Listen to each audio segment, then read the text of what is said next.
Peter Paul Cadbury wants to send you a collection of commemorative scenes from alien worlds. So have a paper and pencil ready, and I'll tell you about it in a few minutes.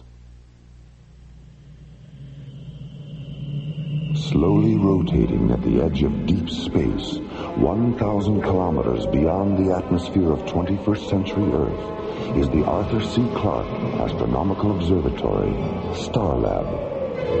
Here, Starlab Research Director Maura Cassidy and scientists and technicians of the International Space Authority watch over the countless stars and planets that fill the silent distances beyond the giant space station. This week, Captain Buddy Griff and Starlab librarian Ingrid Tassel discover the ultimate sideshow attraction in the circus of their minds when they encounter the Madonnas of Zanzibar Alpha on Alien Worlds.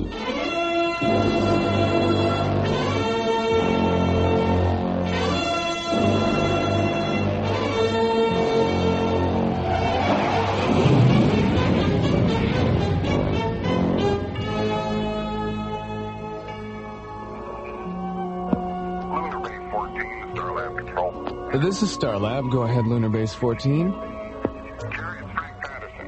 Is our shuttle still there? Yes, it is. When is it due to launch? In about 20 minutes. It's still being loaded. Okay, can you pass me through to the pilot? We need some hydroponic nutrient tubing, and I forgot to put it on his supply list. No problem, Frank. I'll switch you over. Good, thanks, Jerry. Serendipity 1, the Starlab control. This is Starlab. Go ahead, Serendipity 1. This is the amazing Daphne, full-time tattooed lady and part-time shuttle pilot for Otto Starshine's interplanetary carnival of thrilling wonders. Currently presented 6 shows a day on the circus planet of Barnum 5. Admission $6 platinum, life forms under 12, free. Sounds like a barrel of fun, Daphne. What can I do for you? I have a package for SCT Captain Buddy Griff. Personal, from Otto himself. What's your Starlab ETA? 7 minutes and 22 seconds. 7 plus 22, roger. Okay, Serendipity 1, I have you on the screen. That's some paint job you've got there, Daphne. I've never seen a Dayglow rainbow shuttle before. Part of the image, kid. Part of the image. And a thrilling wonder it is, too. Your docking orbit insertion coordinates are 503 at 20 Alpha, docking bay 7. Thanks, pal. Oh, remind me to give you a couple of free tickets. Serendipity 1, out. Starlab, clear.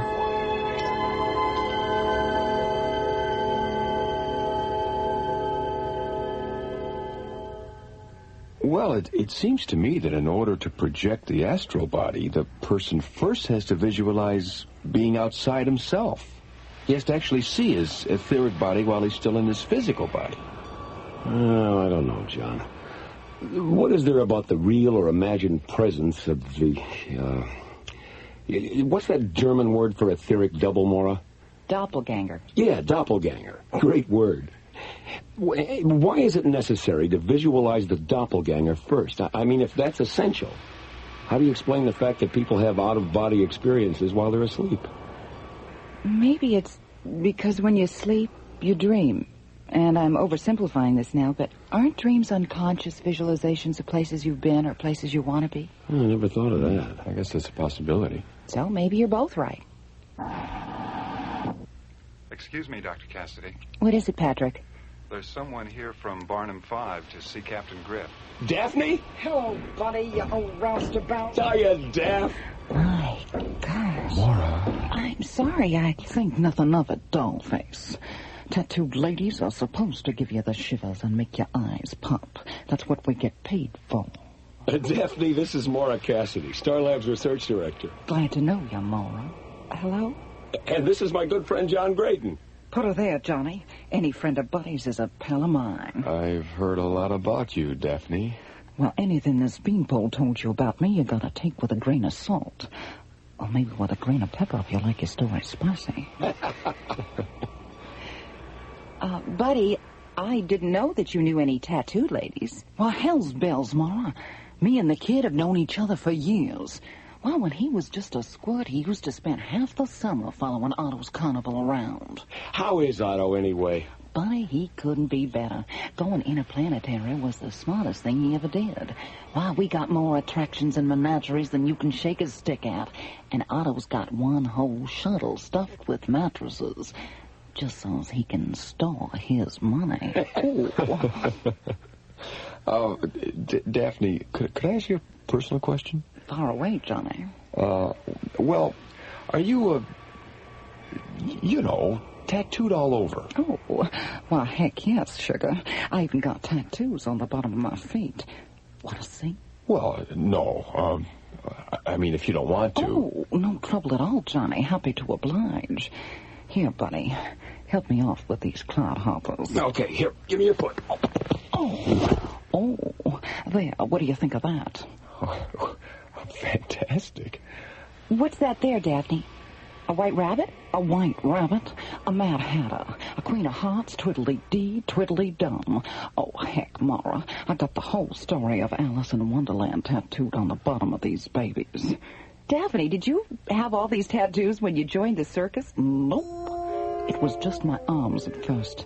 Buddy here gave me the idea of getting tattooed from face to feet. He did? Yeah. The first summer he came around, he was reading this Ray Bradbury novel, The Illustrated Man. Well, I took a gander at the cover and decided then and there that anything an illustrated man had to say, an illustrated woman could say 10 times better.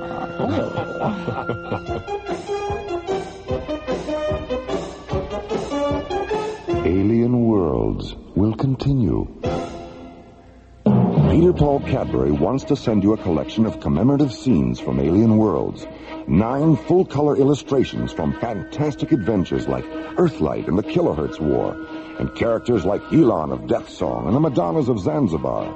Just send 2 Peter Paul or Cadbury wrappers and 50 cents for postage and handling to Alien Worlds, Box 888, Westbury, New York, 11590. That's Box 888, Westbury, New York, 11590 for your Alien Worlds souvenir booklet. Sometimes I feel like a nut, sometimes I don't. Almond Joy's got nuts, Mounds don't. Almond Joy's got chocolate, coconut and munchy nuts too. Mounds got chocolate and chewy coconut. Sometimes I feel like a nut, sometimes I don't. Almond Joy's got nuts, Mounds don't. Because sometimes I feel like a nut, sometimes I don't. Sometimes I feel like a nut, sometimes I don't.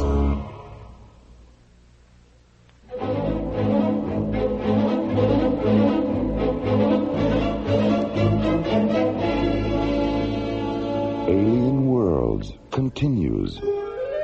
Arriving at Starlab from the circus planet of Barnum 5, the amazing Daphne, a tattooed lady from Otto Starshine's interplanetary carnival of thrilling wonders, is reunited with her old friend, Buddy Griff. Buddy, I didn't know that you knew any tattooed ladies. Why, hell's bells, Mara.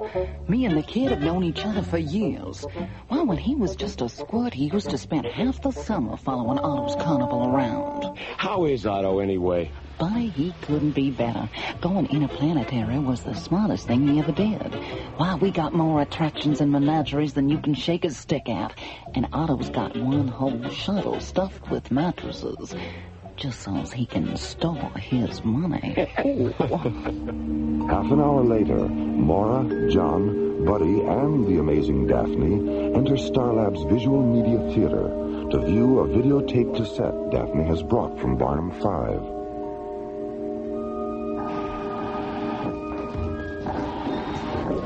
Sorry, Mom. Didn't quite catch that. Left ear's going punky on me. I was wondering about the cassette. Oh, that. Well, when Otto got Buddy's message about coming to Barnum 5, he rounded up a bunch of our ballyhoo boys and had them put together this little video tour of the grounds. Sort of a preview of coming attractions.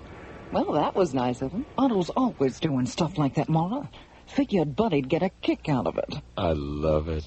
Well, I guess we should sit down, huh? Yeah. Maura, where would you like to sit?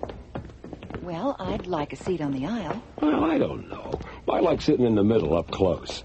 John? Why don't we sit over there next to the console? I think Johnny's got a good point there. If we sit by the console, we can change focus and resolution and color correct if we have to. Okay, right you are. Hand me the cassette, buddy. Here you go. Okay, Johnny, let her rip.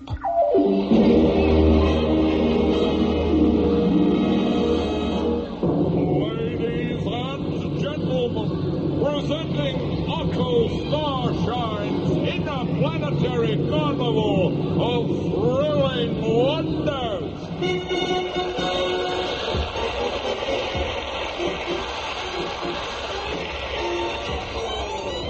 Otto Starshine, a name synonymous with alien acrobats, zero-gravity clowns, intergalactic aerialists, interstellar menageries, and interplanetary sideshow attractions, assembled from the far corners of the universe to amaze, amuse, delight, and astound you. That's not the kind I've of never show. seen anything like that. Here from the planet Og is glamorous Wanda, the Cossack woman. Watch her now as she puts her mammoth Cossacks through their paces.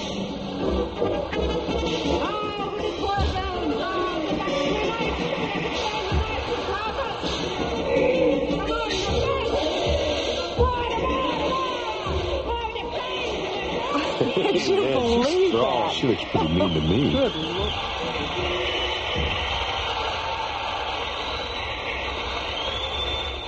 And now, from planet Earth, the fabulous flying balloonies, an aggregation of death-defying aerialists so clever and accomplished, their safety net is 58 feet above them.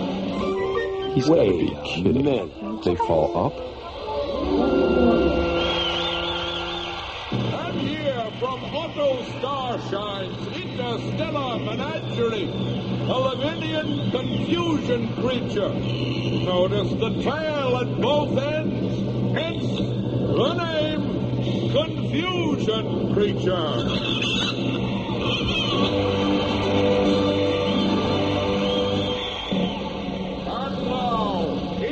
Centering the strongest life form this side of Callisto, from the planet of Bicep 9, the one, the only, Giacomo the Magnificent. Watch now as Giacomo attempts to lift a fully loaded lunar shuttle.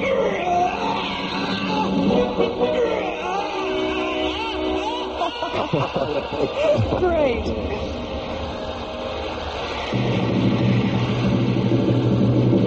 Here is one of our animal attractions from planet Earth. A quartet of tap-dancing kangaroos. Hit it, boys! Gotta dance. Look at those guys go.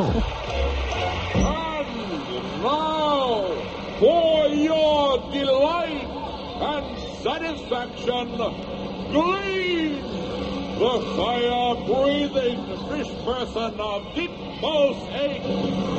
Glean, who has extinguished himself in over 7,000 performances.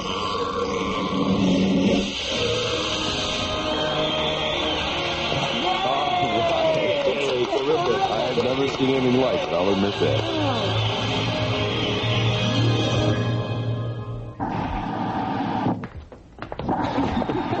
How about one? That was terrific. Well, I'd like to hang around and shoot the breeze, but I got a show this afternoon, and I don't believe in keeping the customers waiting. Daphne, before you go, would you mind coming down to the infirmary with me? The infirmary? How come? Well, you mentioned that your left ear was going a little punky, and I think Dr. Rossiter should examine it. There might be something she can do. Gee, that's really swell of you, Mara. But I'll be all right. Hey, Maura's right, Daphne. It wouldn't hurt to have it checked out. Besides, I think you and Dr. Rossiter would really hit it off. Well, okay. Good. I'll talk to you before you go. If anybody wants me, I'll be in the library. Checking out a book? Nope. Checking out a librarian. See you later. So long, buddy. Come on, I'll go down to the infirmary with you. Maybe I can get Daphne to tell me some of her spicier stories. Glad to oblige, Johnny. A man who listens is a good man indeed. And these days, a good man is hard to find.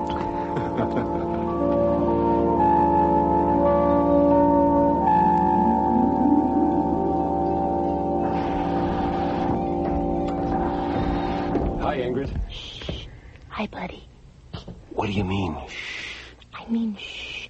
Because this is a library, and people can't concentrate if there's noise. Noise? Ingrid. Yes, buddy. There's nobody here. What? Oh! How long have you had your nose in that book? Well, let me see. I came on duty at 0800, and it's nearly... My goodness, I've been reading for almost 4 hours. What are you reading? A history of circuses and carnivals. Oh, let me see that.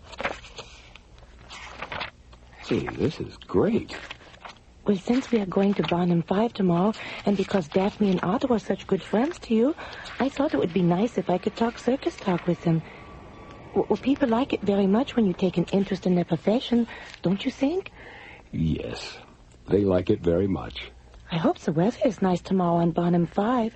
It would be too bad if there was Jonah's luck. Jonah's luck? It's circus talk for rainy weather. I know. How did you know? Oh, there's a glossary of circus language here in the back of the book. I've memorized it. Oh, you have? Mm-hmm. Okay, close the book. Now, let's see. There's a heavy clem coming down behind a Mitchell, involving a razorback, a joey, and a spindleman. The clem is happening because they all have eyes for the same Sally Tinker. Oh, that's easy. A man who loads the animals, a clown, and a gambler are having a fight behind the fortune teller's tent because they all want the same lady acrobat. Kiss me, you fool. Okay.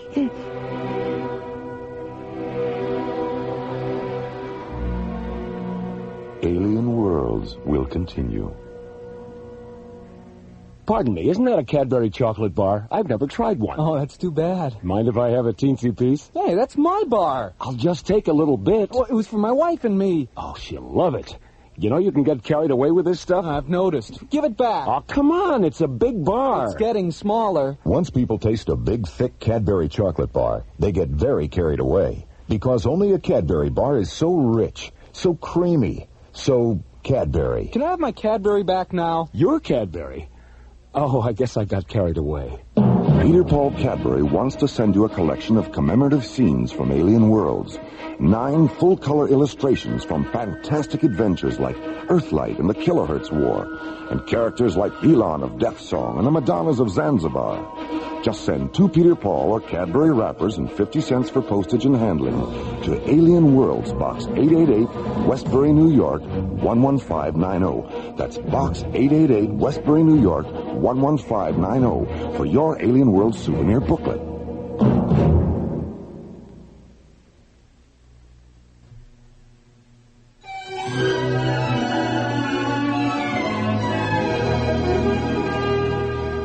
Alien Worlds continues. 2 hours after her arrival at Starlab from the circus planet of Barnum 5, the amazing Daphne complains of a hearing loss in her left ear and is taken to the infirmary by Maura and John.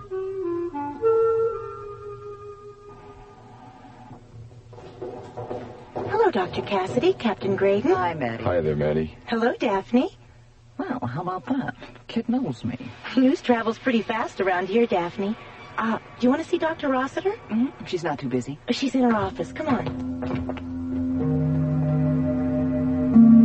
An hour later, Daphne and Maura leave the infirmary, take a lift to Starlab's 3rd level, and enter the giant space station's main dining room.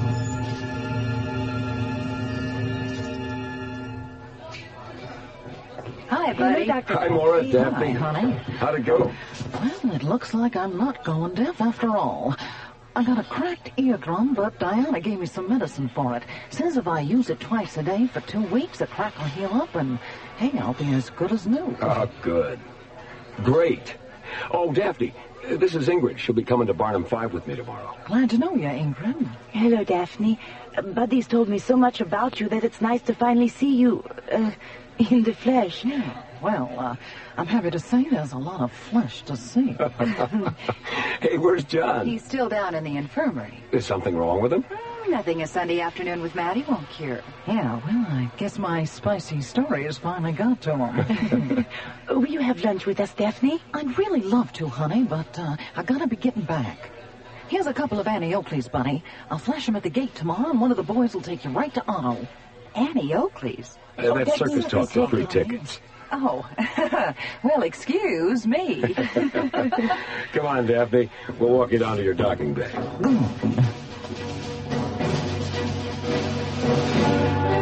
At 0800 the next morning, Buddy and Ingrid enter Launch Bay 12 and board the bright yellow Marathon Alpha, one of Starlab's Magnum-class long-range shuttles.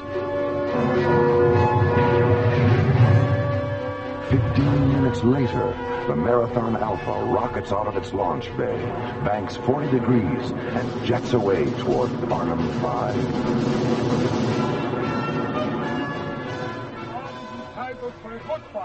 Meanwhile, on the morning side of the small circus planet, Otto Starshine and the amazing Daphne stand on the midway of Otto's interplanetary carnival of thrilling wonders, watching the gaffers, roustabouts, kinkers, and razorbacks prepare for another day-long performance.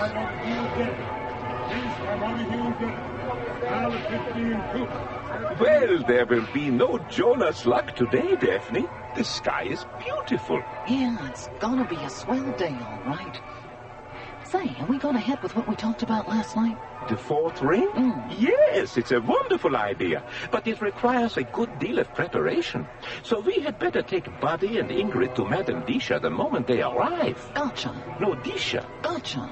Oh, by the way, what was all that commotion last night? One of Glamorous Wanda's mammoth tool sacks got loose and had all 3 of its trunks draped over the counter of Devo's Starflower stand. For a minute there, Devo thought it was going to sniff him right out of business. Did you speak to Wanda about it? I mentioned it to her this morning, but she was so busy making herself glamorous, I don't think she heard me. She never changes, does she? You know something, Otto? I hope she never does. She's tough, girl, just the way she is. Come, let's go see Madame Disha. Gotcha. No, Disha.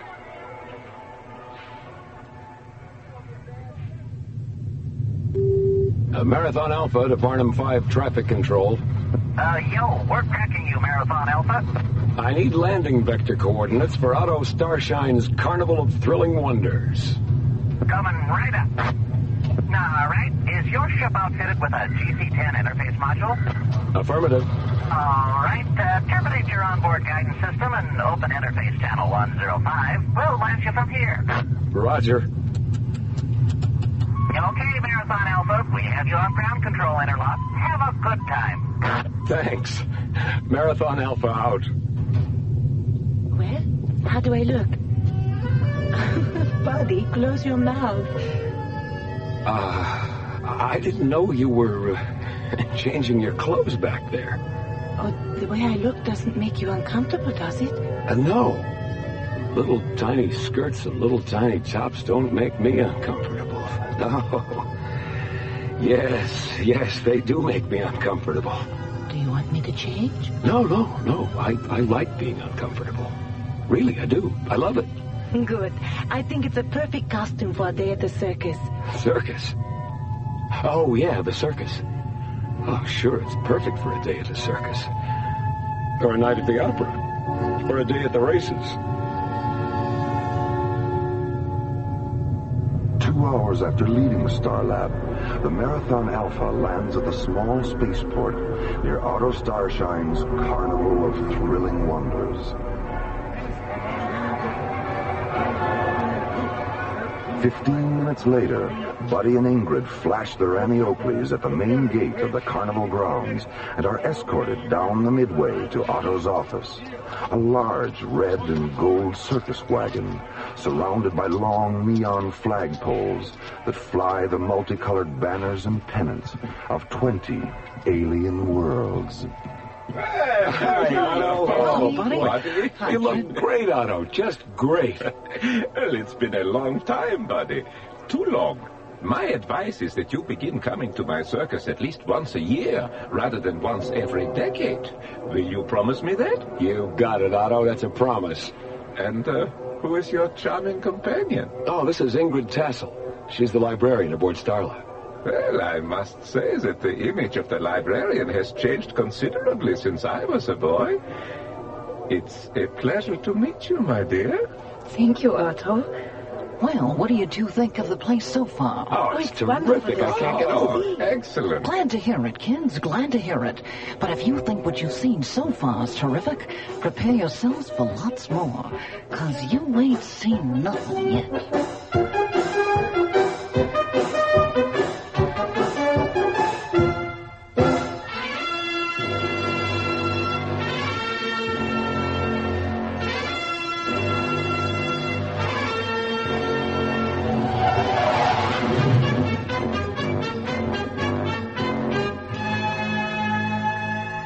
Part 1 of The Madonnas of Zanzibar Alpha was written by Ron Thompson and starred Linda Gary as Maura Cassidy and the Amazing Daphne, Chuck Olson as Buddy Griff, Bruce Philip Miller as John Graydon, and Corey Burton as Jerry, with special guest stars Marilyn Schreffler as Ingrid and Byron Kane as Otto Starshine. Associate producer Ron Thompson, music director Tom Rounds, engineer Stu Jacobs, assistant to the producer Jim Cook. Alien Worlds was created, produced, and directed by Lee Hansen and is distributed by Watermark Incorporated. And so until next week, this is Roger Dressler inviting you to join us for the conclusion of the Madonnas of Zanzibar Alpha from the elsewhere and elsewhen of Alien Worlds.